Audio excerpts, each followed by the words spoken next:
السلام علیکم ورحمۃ اللہ وبرکاتہ۔ پچھلی نشست میں علم النحو کے حوالے سے ہم نے اسماء موصولہ کا موضوع مکمل کیا تھا۔ اب آج ہم اسماء اشارہ کو دیکھتے ہیں۔ بنیادی ہم گفتگو کیا کر رہے ہیں؟ اسماء غیر متمکن، اسماء غیر متمکن، اسم غیر متمکن یعنی مبنی جو ہوتا ہے اس کے بارے میں ہم پڑھ رہے ہیں۔ تو ہم اب تک اس کے بارے میں دیکھ چکے ہیں کہ کیا کیا چیز آتی ہیں۔ ایک ہم نے دیکھ لی ضمائر، ٹھیک ہے، ضمائر کو ہم نے دیکھا کہ وہ مبنی ہوتی ہیں، اور ضمائر کی ہم نے 5 قسمیں پڑھی تھی، 5 قسمیں ہم نے ضمائر کی پڑھی تھی۔ ضمائر کے بعد دوسرا جو ٹاپک ہم نے دیکھا وہ تھا اسماء موصول یا اسماء موصولہ کا۔ تو اسماء موصولہ میں ہم نے پڑھا کہ کچھ خاص اسماء ہوتے ہیں اور کچھ عام اسماء ہمارے پاس ہوتے ہیں۔ خاص کون سے ہوتے ہیں؟ جو ال سے شروع ہوتے ہیں، الذی، الذین وغیرہ، اور عام کون سے ہوتے ہیں؟ جو ال کے بغیر ہوتے ہیں۔ اب جو تیسری چیز ہم پڑھنے جا رہے ہیں بہت چھوٹی سی ہے، وہ ہے اسماء اشارہ۔ اس میں ہم 2 چیزیں پڑھیں گے، قریب کے اشارے ہوتے ہیں اور دور کے اشارے ہوتے ہیں، قریب کے اور بعید کے۔ اسماء اشارہ قریب اور اسماء اشارہ بعید۔ تو اب یہ تیسرا موضوع ہے جس کو ہم ابھی آج کی کلاس میں پڑھتے ہیں۔ تو یہ دیکھیں جناب، نمبر 3 یہاں پر لکھا ہوا ہے، یعنی اسماء غیر متمکن کی تیسری قسم وہ اسماء اشارہ ہے۔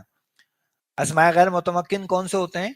یعنی یہ وہ اسماء ہوتے ہیں جو جگہ دینے کو تیار نہیں ہے، یعنی اعراب جو ہے وہ اپنے بدلنے کو تیار نہیں ہے، مبنی ہمارے اسماء ہوتے ہیں۔ تو اسماء غیر متمکن کہہ لیں یا مبنی کہہ لیں، ایک ہی بات ہوتی ہے۔ تو اسماء اشارہ 2 قسم پر ہیں، نمبر 1 اشارہ قریب، نمبر 2 اشارہ بعید۔ اشارہ قریب یہ ہیں، اب آپ دیکھ لیجئے کہ یہاں پر آپ کو پورا اس طرح کا ٹیبل نہیں بنایا گیا، بلکہ کیا کیا گیا کہ ہاذا دیا گیا۔ اب یہ جو ہاذا ہے آپ دیکھیں گے یہ مبنی ہے، لہذا یہ رفع نصب جر تینوں میں ایک جیسا ہی رہنے والا ہے، یہ رفع نصب جر تینوں میں ہاذا ہی رہے گا، ٹھیک ہے نا۔ وہ ہم پہلے بھی بلکہ دیکھے تھے ہم نے کہ جاء ہاذا، کہ یہ آدمی آیا، رأیت ہاذا، میں نے اس آدمی کو دیکھا، اور مررت بہذا، میں اس آدمی کے پاس سے گزرا۔ تو ہاذا تینوں صورتوں میں ہاذا ہاذا ہاذا ہی ہے، اس لیے آپ دیکھیں اس کے رفع نصب جر کا کوئی ذکر انہوں نے نہیں کیا۔ پھر مثنیٰ میں آ جائیے تو ہاذانی، ہاذانی، یہ البتہ اس کی نصب و جر میں یہ کیا ہو جاتا ہے؟ ہاذینی۔ تو ہاذانی سے یہ نصب و جر میں ہو جاتا ہے ہاذینی، ہاذانی، ہاذینی، ہاذینی، کیونکہ تثنیہ میں آ کر کوئی بھی شے وہ ہمیشہ آنی اور عینی کو ہی فالو کرتی ہے۔ تو ہاذا یہ ایک شے یا یہ ایک مرد، ہاذانی یہ 2 مرد، ہاذیہی یہ ایک عورت یا یہ ایک مؤنث چیز جو قریب ہے۔ پھر ہاتانی یہ 2 مؤنث چیزیں، تو ہاتانی سے کیا ہو جائے گا نصب اور جر؟ ہاتینی۔ تو ہاتانی، ہاتینی، ہاتینی۔ اور جمع جو ہے وہ مذکر اور مؤنث دونوں کے لیے ایک ہی ہے، اور وہ ہے ہاؤلائی، اور وہ بھی ہے مبنی، لہذا رفع نصب جر تینوں میں ہاؤلائی، ہاؤلائی، ہاؤلائی، مذکر کے لیے بھی اور مؤنث کے لیے بھی۔ تو یہ ہمارے پاس اس طرح سے 5 صیغے آتے ہیں، اور ان 5 میں بھی جو زیادہ استعمال ہے وہ 3 کا ہی ہے، ہاذا، ہاذیہی، ہاؤلائی، ہاذا، ہاذیہی، ہاؤلائی۔ ہاذا مذکر کے لیے، ہاذیہی مؤنث کے لیے، اور ہاؤلائی جمع کے لیے، مذکر ہو یا مؤنث ہو۔ تو یہ ہوگا اشارہ قریب۔ اشارہ بعید آپ دیکھ لیجئے، اشارہ بعید جو ہے وہ ہے ہمارا ذالکا، بالکل اسی پیٹرن پر، ذالکا یعنی وہ ایک مذکر چیز، وہ ایک مذکر چیز۔ تو اس میں جو اشارہ ہے وہ تو ہے ہمارا یہی ذا، جو اصل اشارہ ہے وہ ہے ذا، ٹھیک ہے نا۔ لی جو اس میں داخل کیا گیا، یہ والا لی، اس کو کہتے ہیں لام بعد، یعنی اسی کی وجہ سے یہ اشارہ بعید بن رہا ہے، اسی لی کی وجہ سے یہ اشارہ بعید بن رہا ہے۔ اور یہ جو کا ہے اس کو کہتے ہیں ضمیر خطاب، لہذا آپ جس سے گفتگو کر رہے ہیں اس کی نسبت سے آپ اس کا کو بدل سکتے ہیں، یعنی اگر میں آپ 2 سے گفتگو کر رہا ہوں اور اشارہ ایک مذکر چیز کی طرف ہے تو میں کہوں گا ذالکما، ذالکما، اس سے یہ تثنیہ کا اشارہ نہیں بنے گا، اشارہ واحد کا ہی ہے، لیکن میری گفتگو 2 لوگوں سے ہو رہی ہے تو اس لیے میں نے کہا ذالکما۔ اگر میری گفتگو بہت سارے لوگوں سے ہو رہی ہے اور مجھے اشارہ ایک چیز کی طرف کرنا ہے تو میں کہوں گا ذالکم، لیکن اس سے یہ جمع کا اشارہ نہیں بنے گا، اشارہ یہ واحد کا ہی ہے. جمع کا اشارہ الگ ہے، وہ ہے الائی کا، وہ آگے آ رہا ہے، اور اس میں بھی الائی کا، الائی کما اور الائی کم میں کر سکتا ہوں. میری جو مخاطبین ہے اس کی نسبت سے یہ کا کو میں تبدیل کر سکتا ہوں. اصل جو میرا اشارہ ہے وہ زا ہے، زانی ہے، تی ہے اور الائی، الائی جو ہے یہ میرے اشارے ہیں. کا یا کما یا کم وہ میں چینج کر سکتا ہوں. الائی کا میں کا کو چینج کر سکتے ہیں ہم، یعنی الائی کما، الائی کم، اس طرح سے ہم چینج اس کو کر سکتے ہیں. تو ذالکا وہ ایک مذکر چیز، جیسے ذالک الکتاب، ذالک الباب وغیرہ. پھر اس میں جو تسنیہ ہے وہ ہے زانی کا، تو یہ زانی کو میں کیا کر سکتا ہوں، زینی، زینی کا، زانی کا، زینی کا. پھر تل کا، تل کا یہ مبنی ایسے ہی رہے گا، وہ ایک مؤنث ہے، تلک الجنتو، تلک الاقلام، اس طرح سے ہم اس کا استعمال کر سکتے ہیں. پھر تانی کا، اس میں کا تو وہ خطاب کی ضمیر ہے، تانی کو کیا کر سکتا ہوں نصب اور جر میں، تینی، بالکل، تو تینی کا، تو تانی کا، تینی کا، تینی کا، گو کہ یہ قرآن مجید میں استعمال نہیں ہوا یہ والا اشارہ. اور آخر میں اولائے کا ہے، مذکر اور مؤنث دونوں کے لیے، ٹھیک ہے نا، یعنی اولائک الرجالو یا اولائک النساء، دونوں کے لیے یہ اولائک ہی ہم استعمال کریں گے. اب اس میں نیچے وہ بتا رہے ہیں کہ جس کی طرف اشارہ کیا جاتا ہے اسے کیا کہتے ہیں، مشارن الیہ. تو ہماری دو چیزیں اس میں ہو جاتی ہیں، ایک ہوتا ہے اس میں اشارہ اور دوسرا ہو جاتا ہے مشارن الیہ. مشارن الیہ یعنی جس کی طرف اشارہ کیا جائے. جیسے ھذا القلم نفیس، تو اس میں مشارن الیہ اصل میں کون ہے، القلم، یعنی اس میں ہم کہیں گے ھذا ہمارا اشارہ ہے، یا اس میں اشارہ کہہ لیجئے، القلم مشارن الیہ. ٹھیک ہے، تو ھذا القلم، اور یہ ھذا القلم اشارہ اور مشارن الیہ پورا مل کر ہمارا مبتدا بن گیا، اور نفیسن اس کی خبر ہو گئی نیچے. اسی لیے آپ دیکھیں ترکیب میں کیا لکھا ہوا ہے کہ ھذا اس میں اشارہ ہے، القلم مشارن الیہ، اس میں اشارہ مشارن الیہ، یہ دونوں مل کر کیا بن گئے، مبتدا. لہذا اس کو اگر میں یوں کر لوں تو یہ ہے ہمارا مبتدا، اور نفیسن جو ہے یہ ہو جائے گی خبر. لہذا نفیسن خبر ہے، تو مبتدا اور خبر مل کر جملہ اسمیہ خبریہ بن گیا، جملہ اسمیہ خبریہ ہمارا بن گیا. اس میں آپ اپنی طرف سے بھی کچھ بنا سکتے ہیں، جیسے ھذا المسجد واسع، کیا ترجمہ ہوگا، یہ مسجد کشادہ ہے، کھلی ہے، ٹھیک ہے نا. ھذا الولد ذکی، یہ لڑکا ذہین ہے، ٹھیک ہے نا. یہاں ہم کہیں گے ھذا الکتاب ضخیم، یہ کتاب وزنی ہے، بھاری ہے، موٹی ہے نا.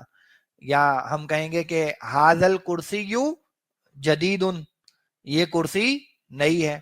تو یہاں ہم کہہ سکتے ہیں کہ ھذا المعلم غائب، یا ھذا المعلم حاضر، کچھ بھی آپ اس میں لے کر اپنے پاس سے بنا سکتے. لہذا اس میں نیچے اب وہ آپ کو کچھ کرنے کے لیے دے رہے ہیں کہ جملے دیے میں ان کی ہم نے کیا کرنی ہے، ترکیب کرنی ہے.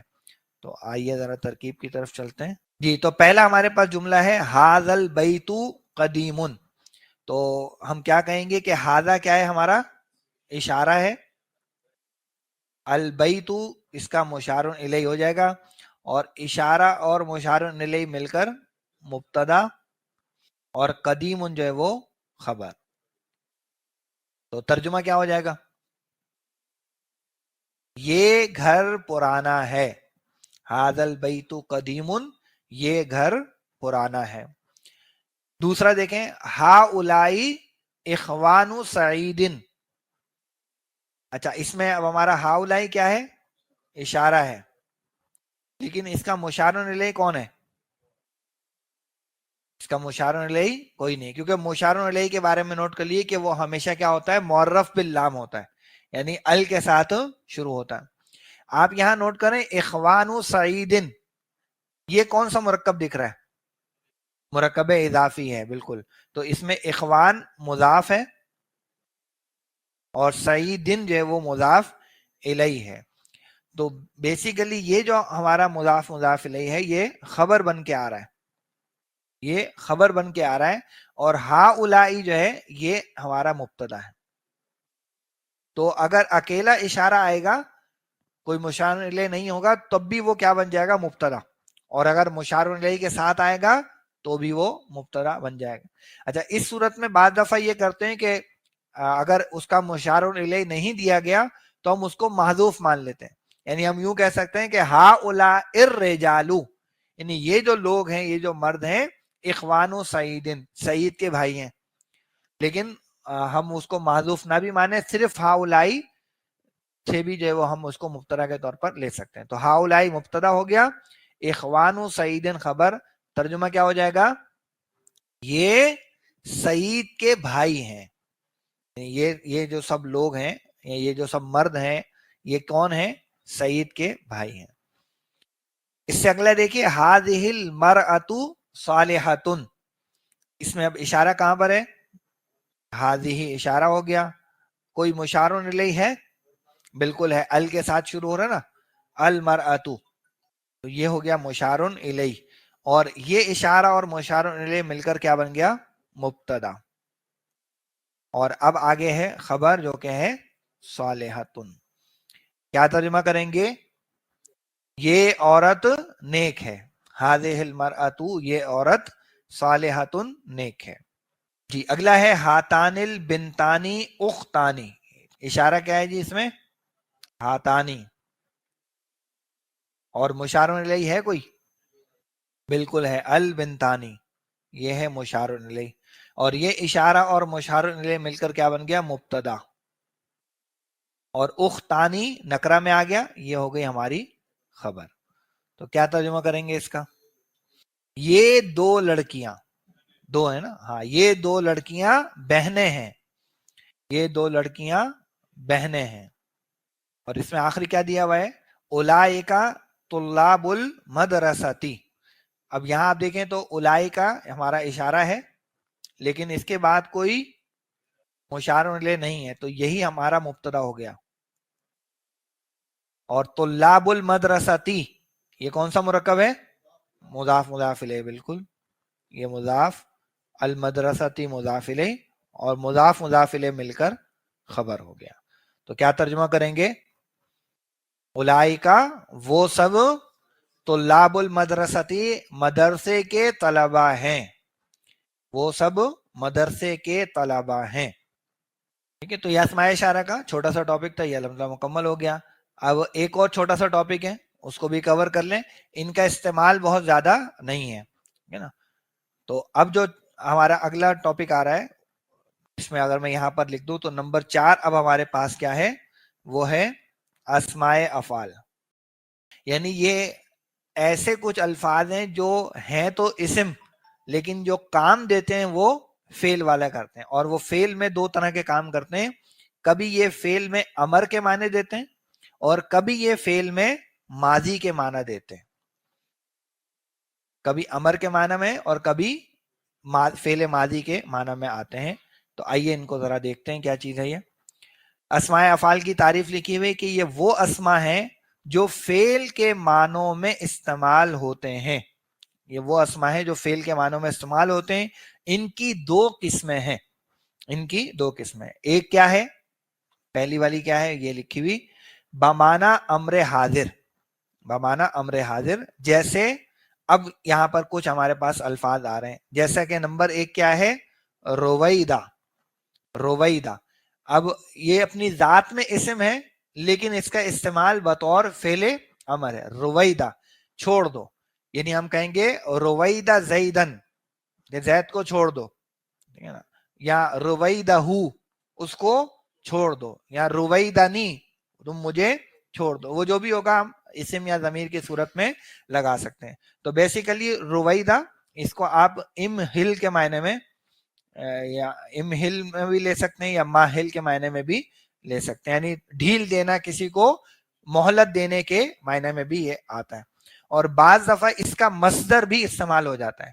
یعنی مصدر کیا ہوگا, وہ پھر سمجھے کہ اس کا جو بنیادی مادہ ہے اس سے جو ماضی مضارع اور پھر مصدر بنے گا, تو اس صورت میں یہ بن جاتا ہے رویدن,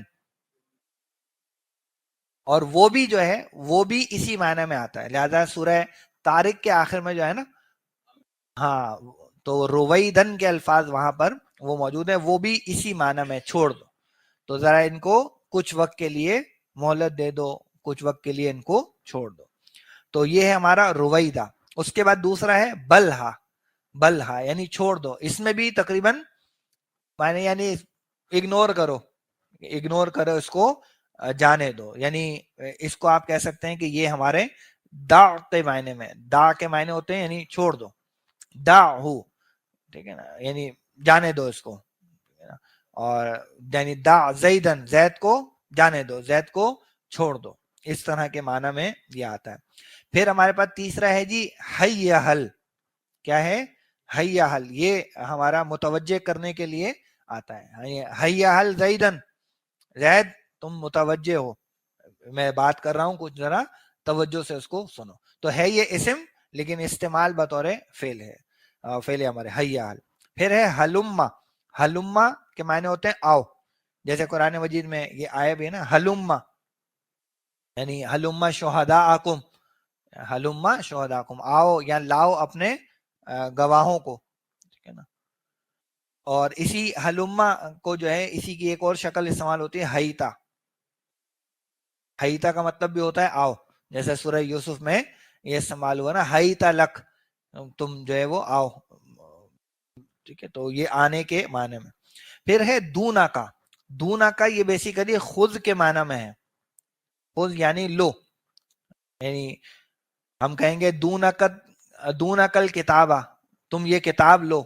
دون کل تمرہ, یہ کھجور لو.